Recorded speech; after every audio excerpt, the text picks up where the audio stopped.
you're not that much scarier up here.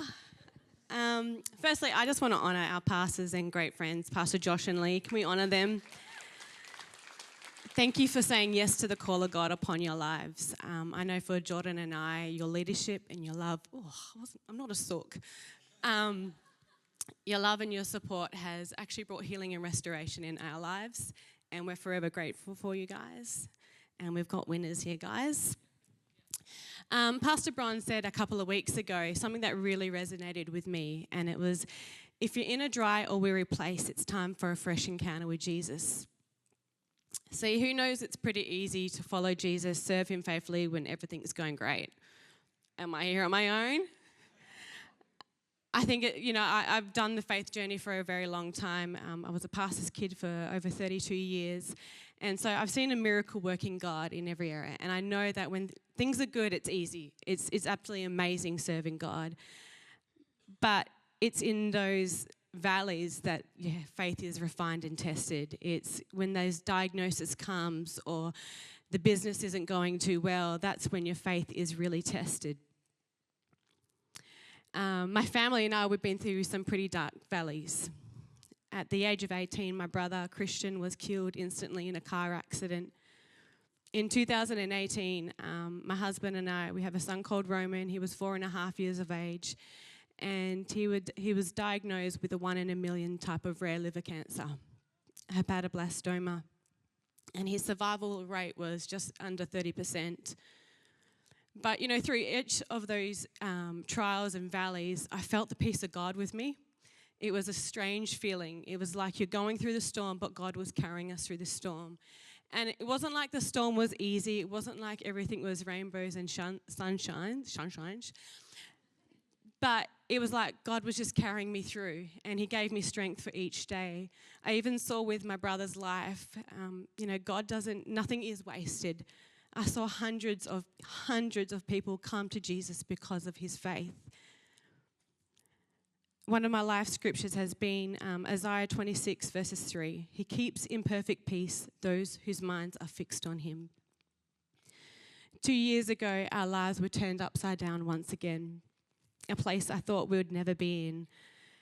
And this situation was out of my control, although I'm very much a control freak. But it had a domino effect in all the areas of our lives. And I've not been a person that had mental health issues or anything like that, thankfully, but I felt like a downward spiral was happening. It's like the enemy had a foothold on my heart and my mind. And he would say words of, your purpose is gone. And I felt like I was in this dry and weary place.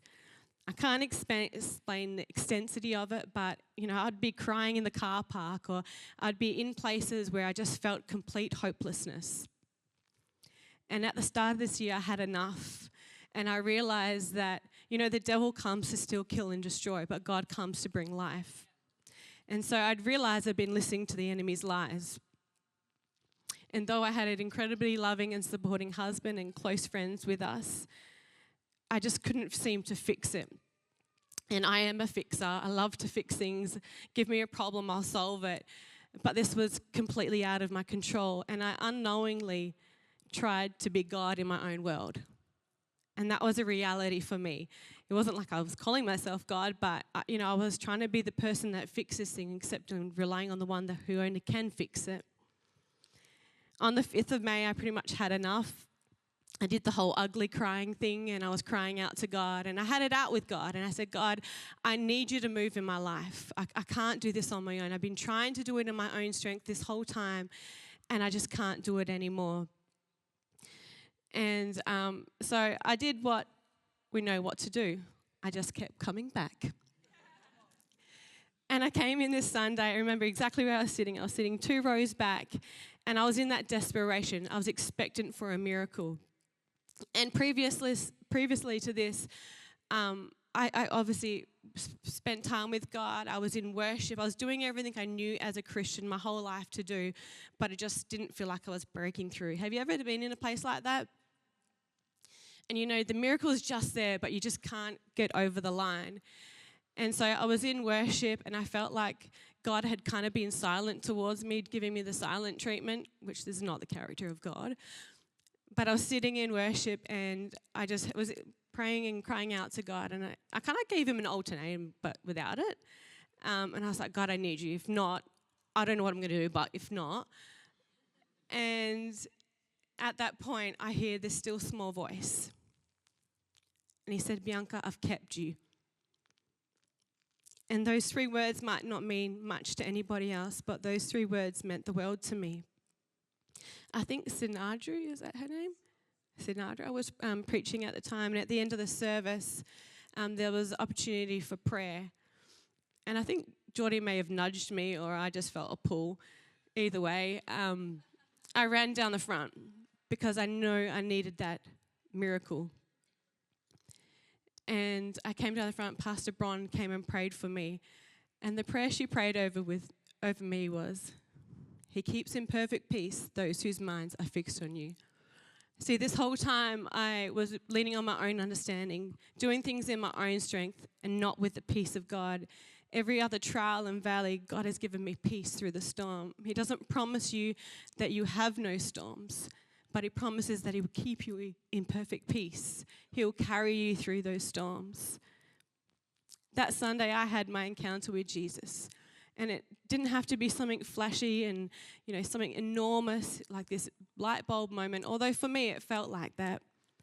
But God may speak in a still small voice to you. I walked away from there like a burden had been lifted off my heart.